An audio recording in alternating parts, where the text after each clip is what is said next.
Welcome to Outside the Box. I'm your host, Grant Pruitt.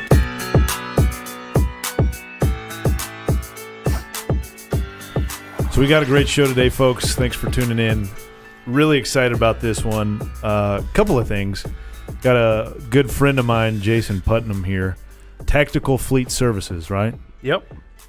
We're going to talk about cars. Everybody buys cars, so that'll be a fun one. And he is a good friend. We've known each other, at least 10 years now. Decade. So Getting old. Yeah, right. So I'm real thrilled to have him. I'm also really thrilled to have Zach Lewis back, our hype man. He's back in full force today, ready to make sure that he reins us in. Grant, how's it going? It's great. It's great. happy to be back. It's been a minute since we've done one of these. Yeah, it has. Just a minute or two. At least 120 seconds.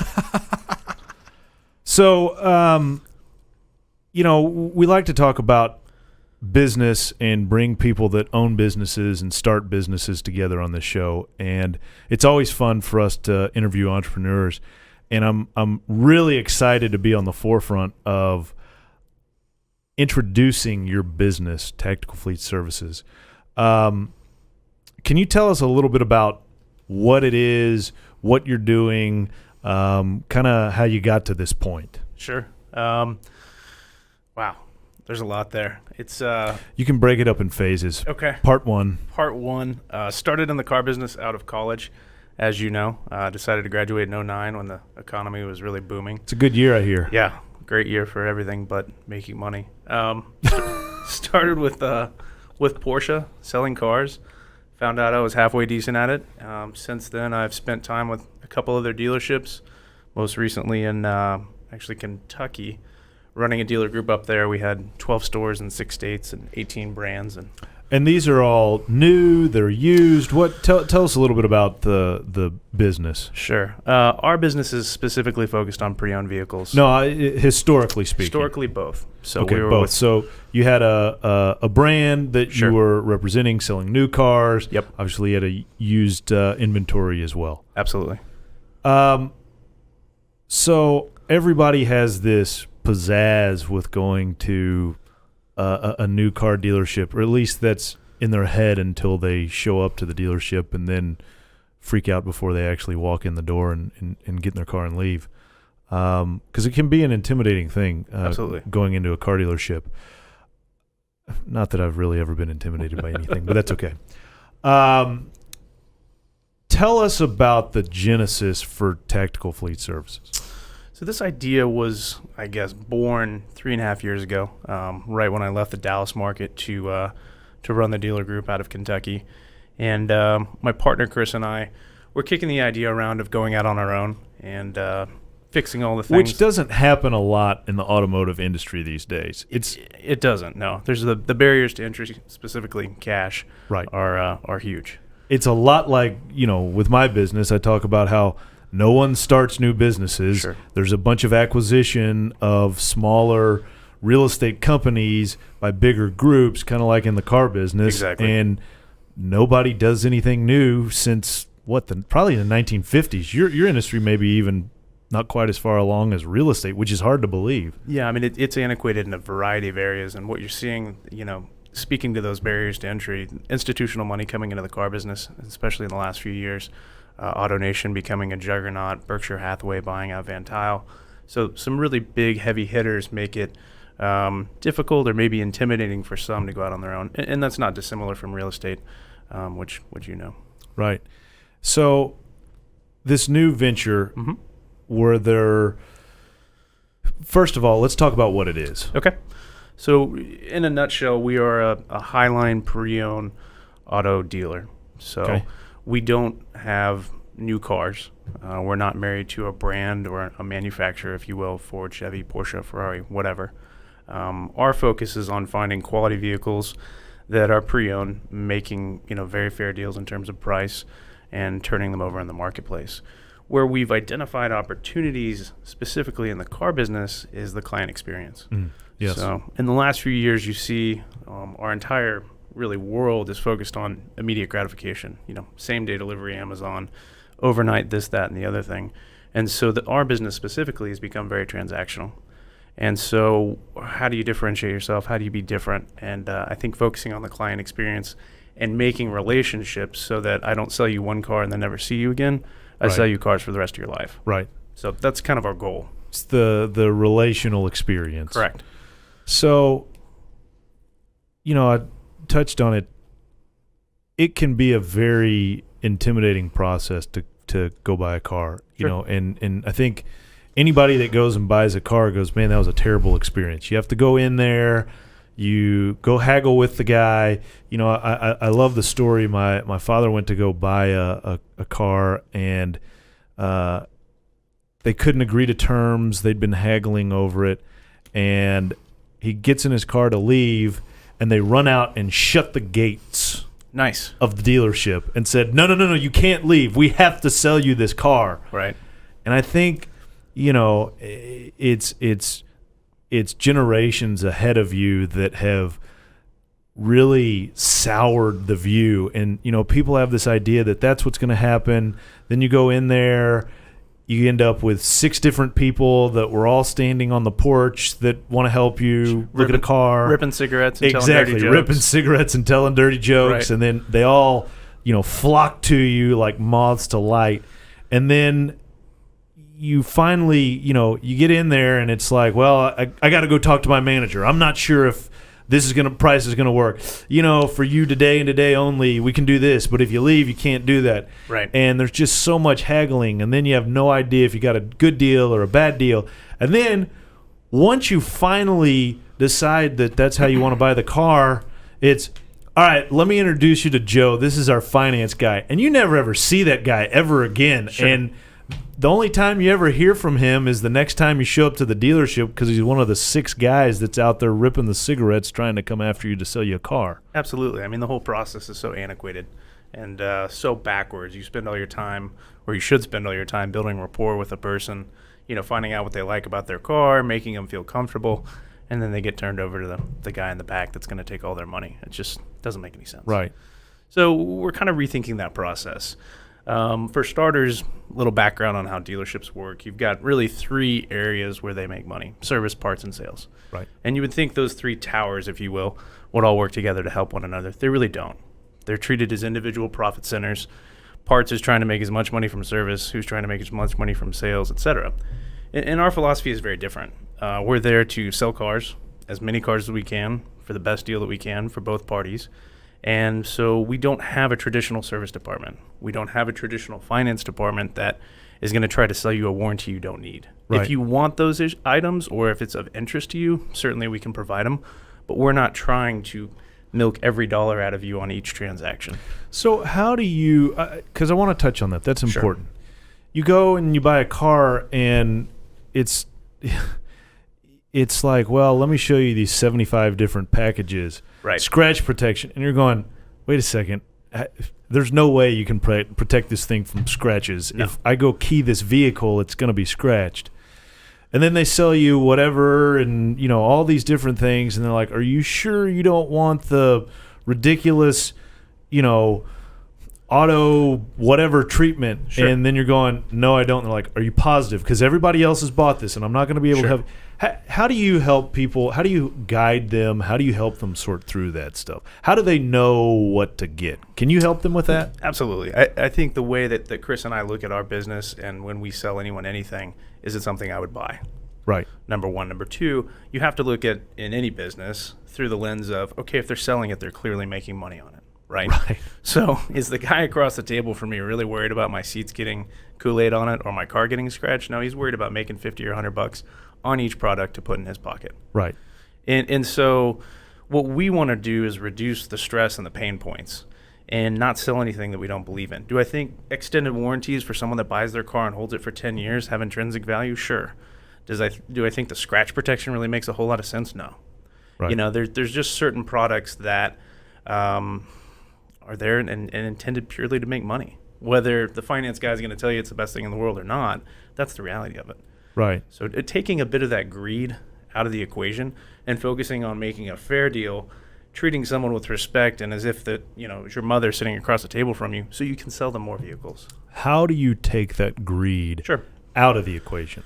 A couple of different ways. I think you have to look at what the focus of the dealership is. As I mentioned earlier, most dealers have 3 different areas that they're trying to maximize profit. And profit's not necessarily a bad thing, but are they doing it at the detriment of the client experience? And we think so. Right. So if our goal is purely to transact, sell vehicles, get trade-ins, sell them again, we're going to tailor our entire business around that focus. Instead of having 3 masters, we have 1. We're there to sell cars. Right. What can we do to make that process easier? And so, it's something that you and I had talked about, but, why can you buy a house and send all the paperwork via DocuSign and do it in the comfort of your home or your condo or your office or whatever, but you can't do that with a car? Right.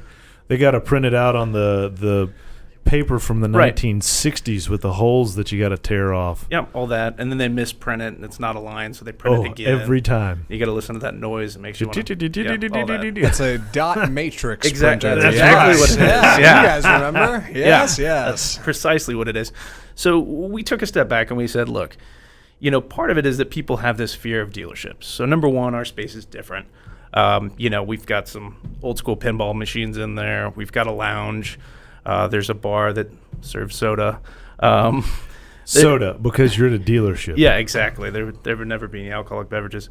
But no, it's an area to hang out and to feel comfortable, number one. Number two, if you don't want to come see us, or you're someone like yourself that's incredibly busy and doesn't have time, you don't need to.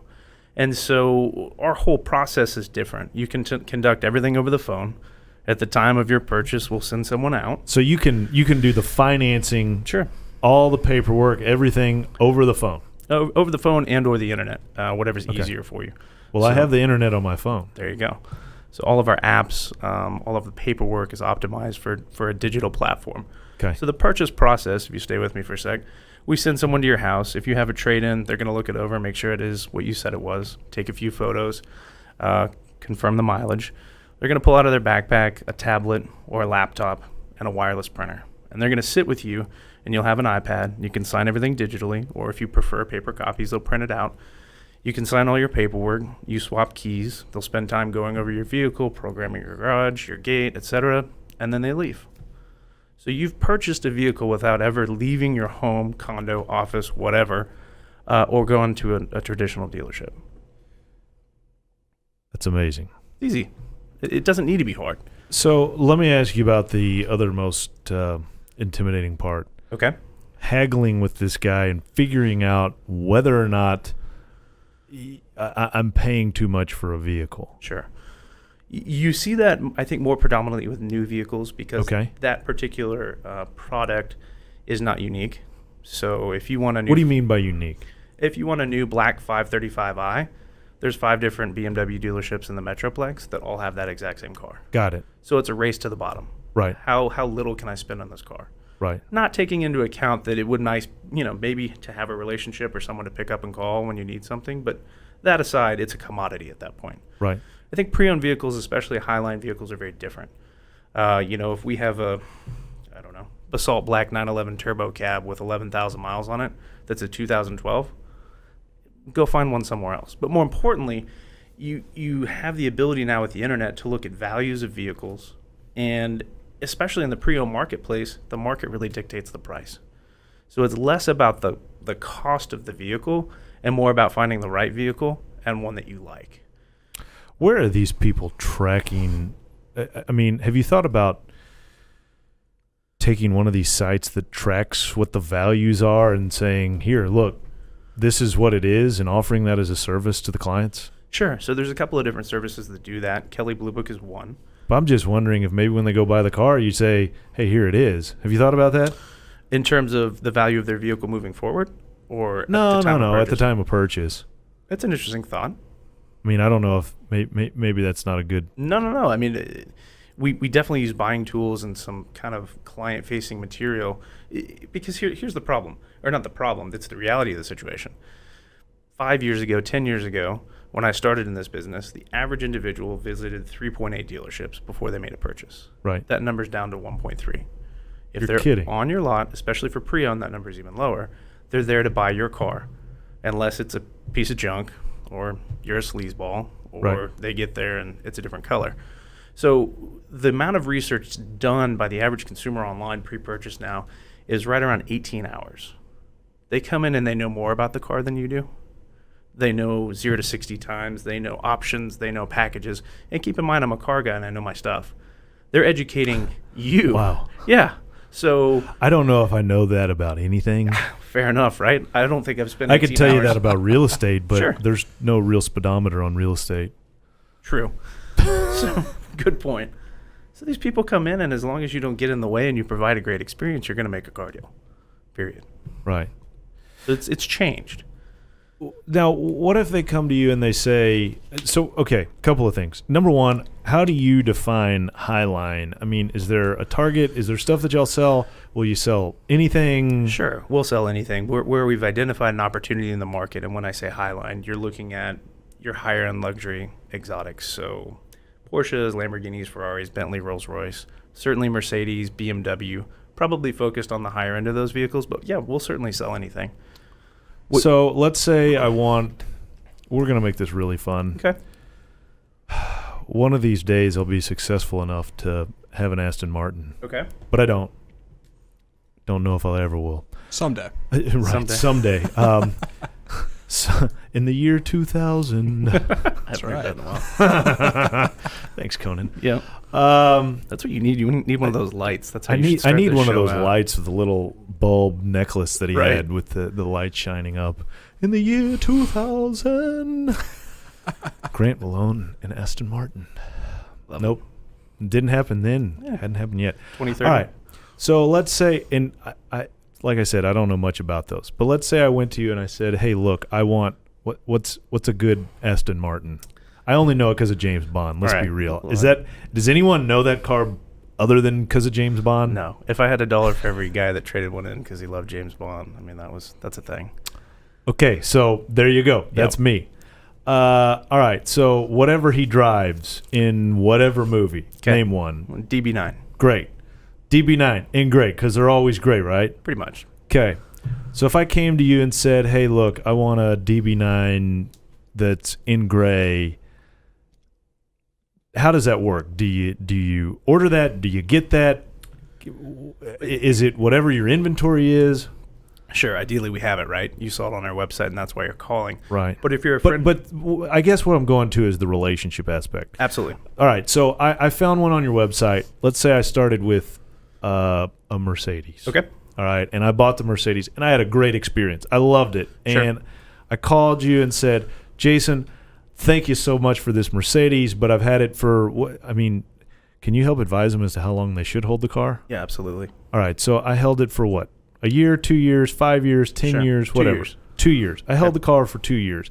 And I call you up and I say, I've really been watching a lot of James Bond movies. I would love to get one of those DB9s. Yep. And we probably already knew that because you talked about it when you bought the Mercedes. I'm buying this, but what I really want, which is what most people say, is a DB9.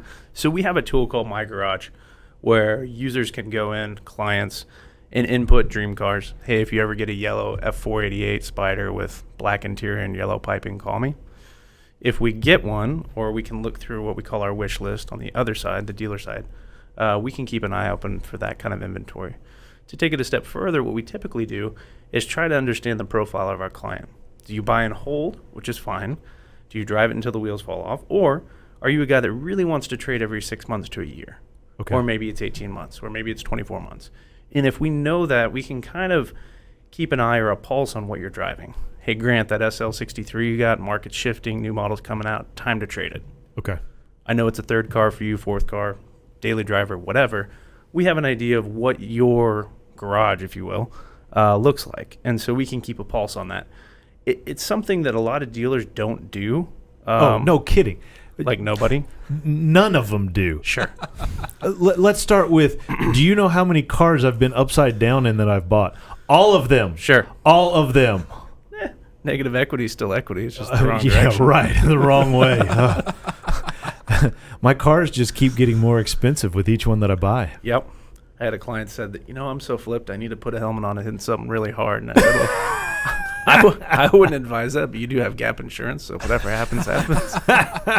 Well, that just covers the value of the vehicle, not It was the an other Aston vehicle. Martin too, by the way. Did he love James Bond? He did until he bought it. There you go.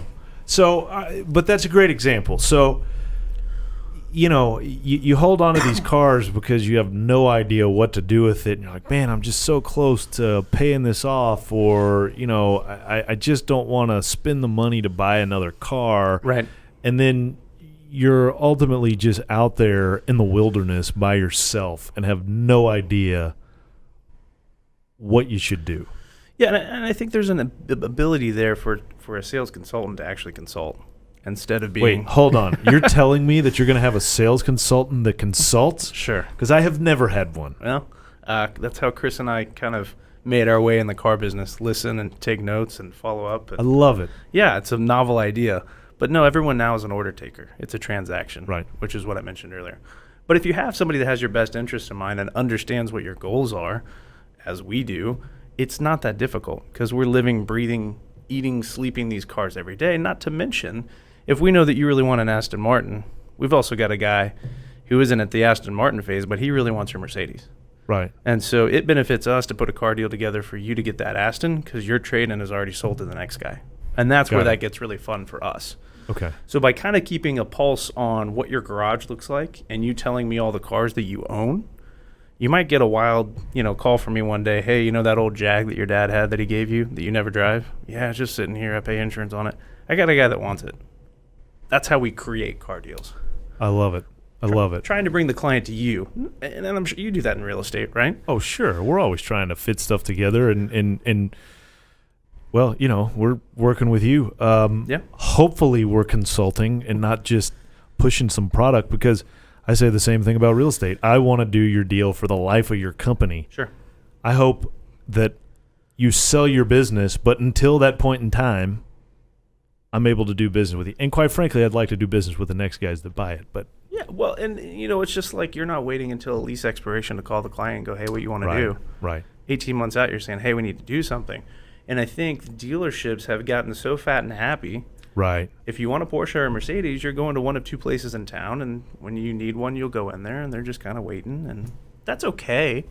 But for somebody that's independent like us and hungry and wanting to really develop a clientele and kind of a different view of the car business, we want every deal. Right. Right. And to that end, we want it to be fair. So we look at that and how we price and negotiate all that. Now, if they want to finance it, do you facilitate that? Do you help them? Do you bid it out to banks, credit unions, whoever? Sure. So every car dealer, unless it's a tote the note lot, meaning you're buying the car there and making a payment there, and that's typically for subprime, lower credit. Buy here, pay here. Yeah, exactly. Higher risk, if you will, purchases. But let's say it's a traditional purchase. You're buying a new Lexus. Right. You go in and they say, oh, we do the financing. Well, the reality is they take your credit profile, they send it to probably Lexus Financial, a.k.a. Toyota, U.S. Bank, Bank of America, and Chase. Right. They come back and they say, okay, based on this credit profile, this money down, this car, blah, blah, blah, we'll give you the money at X. Right. Well, let's call it 3%. Okay. Statute says you can mark it up 200 basis points, so up to 5%. That's where the dealership is treating the finance department as a revenue generator. They're making money on your money. What we're saying... Time out. Let's just back up. Okay. So they're getting the loan at 3%. Sure. But they're not telling you they're getting it at 3%. Sure. They're giving it to you for 5% and making the 2% spread, right? Yep. Boom. Got him. Okay, continue. Yeah, so that is industry-wide. I think there's probably legislation that we're a few years out on because lobbyists keep kicking the can down the road that's going to make that a little bit more transparent. Interesting. But it's not dissimilar from buying a house with a mortgage broker. They're making money on the rate as well. Right. They're getting paid on the backside of it, but regardless, there's money exchanging hands. So, yes, we can set up the financing for you. If you have a personal banker, if you have somewhere that you would prefer to do the loan through, fine. Right. We're there to transact and make the car deal. Are you making money on the spread? We can. Not something that is a goal of ours. Okay. But if I'd be lying if I said it wasn't going to happen. I mean, hey, we're having transparency here. Sure. But I think if you're open about that and people know what you're doing, they want you to win. They want you to make a little bit of money. We don't want to make $10,000 or $15,000. We want to make a couple and sell you 20 cars. tell me a little bit about, you hear about all this lease, Sure. lease. And I think everybody wonders, do you own a car? Do you lease a car? Do you finance a car? Do you pay cash? What do you do? What should you do? I think it depends on what you're buying. If you're buying a new car and you are the type of person that trades every 24 to 36 months, you should lease it. Here's why. Well, there's a multitude of reasons. Number one, you know exactly what your cost of ownership is. There's no guesswork. Total up your lease payments, the car costs you $40,000 to have for 3 years. Right. When you're buying a car, there's this misnomer that you own it. Well, you don't, because you have a loan on the vehicle. So it's no more your car than if you leased it, by the way. But you're also rolling the dice a little bit. You don't know what cars are coming out. You don't know if your wife's going to smack it into the side of Tom Thumb because she puts it into drive instead of reverse. Oh, man. My favorite anecdotal story is I had a client call me, and he goes, Putnam, the turbo cab's wet. I said, what do you mean it's wet? It's not raining. He said, well, I was out of town, and my wife had driven it.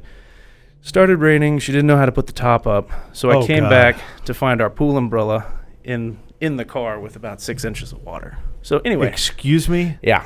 Wait, was the pool umbrella trying to keep the water out? Correct. But it just collected the water and all that.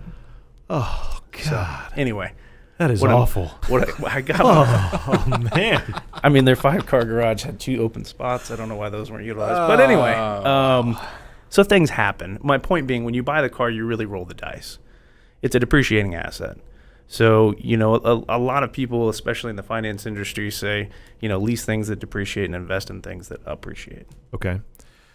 Should you pay cash or should you finance it? It depends. And it purely, in my opinion, depends on what your financial situation looks like. Got it. What I always say is, can you put your money to work and get a better return than what you're paying in interest on the vehicle? And then if that answer is yes, then don't pay cash. Now, you had said, we were talking before the show, that on a used vehicle, buy the thing. Typically, only because the structure of a lease is such that they say, they being the bank, what the car is going to be worth at the end of that lease term. And on pre-owned cars, because it's somewhat unknown, the residuals are normally very low, and so your lease payments are very high. Got it. So when you add in the interest portion to that, it typically doesn't make sense to lease a pre-owned car. Now, when they buy cars from you, as far as inspections, warranties, it's the same experience you'd have at any other dealership. Okay. And when I say that, we don't have service in-house because of the multitude of brands that we use. Can you help use. them find? Of course. I mean, are you like, here, take it here? Yeah, I mean, the reality is the majority of what we're going to be selling is going to have factory warranty. Okay. And so if you buy a pre-owned Mercedes with a few thousand miles on it and something goes wrong, you take it to the Mercedes store. Okay. If it is a car out of warranty, I typically try to steer people towards the independents because now the labor rates are such that at these big dealerships, you're paying $180, $200 an hour for a tech to work on your car, right? Which is the same as you pay your doctor or some attorneys. Seems high, given what they're doing. And then it breaks later. Of course, that seems to happen when I go to the dentist, too. I go to the dentist for them to tell me that my teeth are broken, and then they seem to just break more. Charge you a little bit. Yeah, it's like an annuity for them. My favorite is when you go to the dentist and you have dental insurance, which I think is the biggest sham in the world. And they go, well, we don't take that. You can just pay up front and then contact your right. dentist. Why did I do this? And, of course, the dental insurance is like, no, we don't work on this. Not at all. Yeah. Anyway. Hey, Jason, we only have a few minutes left, but I wanted to ask you. I was part of a car buying experience recently, and my girlfriend was buying a car. And it could not have been more to the letter as Grant described it. It was perfect. I mean, it was like there's guys standing outside. Efficient. Yeah, they take me in. Suddenly, I'm talking to a manager, and they're haggling. Let's talk to the finance. I mean, it was exactly what he said. And what's weird to me is when I told this to my parents. They said, well, that's just being a millennial. Like, you just think it's hard because, you don't like, they're trying to get you a deal. They're doing you a favor. And I was like, no, it's a whole how to do in a production. And like in the age of Netflix and getting something right when I want it, like it's tough for me to kind of wrap my head around this. So I guess what I'm asking is, the people you sell cars to, do you find yourself selling to older folks, younger folks, good mix? I mean, where are you? Across the board, we definitely see people that really want just an easy experience. Okay. And so we rarely have someone that doesn't return to buy from us. The limiting factor for my partner and I has been what brands can we offer? Meaning when I was working at Porsche, if you're like, Jason, I really like you, but I've had 3 Panameras and I'm going to go buy a Mercedes. Not a lot I can do about that. Right. In this scenario, I can go, great, I'll go get you a Mercedes. Or, we can kind of cater to whatever you need. And so that's back to building that relationship and trying to make the experience so good that you don't really think to go anywhere else. And if they want new. Sure. New is tricky. We have enough contacts in the industry we can assist there. Our goal is to get your trade in because that's how we make money. I mean, you're just trying to provide service to people. Bingo. Period. You're Correct. trying to make sure that they have a good experience and that you can sell them cars for a long time to come. And quite frankly, it is another, I don't know, I guess an added value. We're keeping, I think, the Metroplex honest. And when I say that, there's a lot of dealerships that have been here forever. Can I just say this? You're a disruptor in the industry. Yeah. That's such a buzzword these days. Yeah. But it really is true. You really are a disruptor in the industry. Correct. And I'm It's sure not our there's going to goal, be but- some people there are some people that are not thrilled about this disruption because, as you said, they're fat and happy. But yeah, absolutely. I love it. And a lot of people questioning whether or not we have the bandwidth to do with what we're doing. Got it. To accomplish it. And remains to be seen, but we're pretty excited about it. Got it. So we're almost out of time, but before we wrap up, you have such a unique industry. Okay. Do you have a particular story that's just that when you look back in your Rolodex, you go, man, I can't believe that deal, or I sold a car to somebody. Is there something, or is there a story of when you really went above and beyond for a client? Let's see. A couple of things come to mind. I think probably the funniest, in 2011 when the new Cayenne came out, we couldn't get enough of them. Right. And I had a client that had ordered a car and gone through the whole process. And when it showed up, they decided that they wanted to renegotiate. And that was a car at the time, and really now, is worth MSRP. Some cars are, some cars aren't, in my opinion. But, there's a waiting list 20 people long. We can sell the car 3 times over. Knowing all that, this particular client wanted to negotiate. And so next thing you know, they're beating us up for a discount, and we gave them a little money off the car to try to get it done, and then their trade wasn't worth waived the enough. scratch and dent protection. No, we didn't do the mop and glow, snake oil or whatever they put on the car. And so it got down to, we want our windows tinted. And I'm like, man, this guy's already gotten floor mats, and he wanted a hat, and he brought 6 of his family members. I guess they all needed a hat too. You're giving them the whole floor. Apparently, when you buy your first Porsche, you should get all this free stuff. But anyway, so we're at this point, and my manager's like, I'm done. And I said, okay. What do you want me to tell them? They want 2 windows tinted. It's a couple $100. I'll be right back. I'm like, where are you going? So he storms out there, and he sits down, and he goes, all right, guys, I'll tint 1 window. Which window you want tinted? And I'm sure that my eyes were probably as big as, salad plates or small dinner plates. The best part was the guy looked at his wife and go, honey, which window do you want? You normally drive, but you get hot, and I'm on the passenger side. Are you kidding? Yeah. And I watched this go down, and at that point, my jaw's kind of on the floor, and I'm like, holy. A man knows a deal. Yeah, my manager goes, just kidding, I'll tint both windows, but we're done. So he goes, after that, I don't care if you buy the car or not. Oh, that's great. Yeah. That's a great story. That was one of my favorites. So, first of all, how do people contact you? Tacticalfleet.com. Okay. Obviously, 1-800 number there. Our cell phone numbers are there. Chris and I are the owners. You can call us, anytime. We'll Great. pick up. Jason Putnam, Tactical Fleet Services. Thanks so much for joining us today. Appreciate it, Grant. I'm your host, Grant Pruitt, signing off.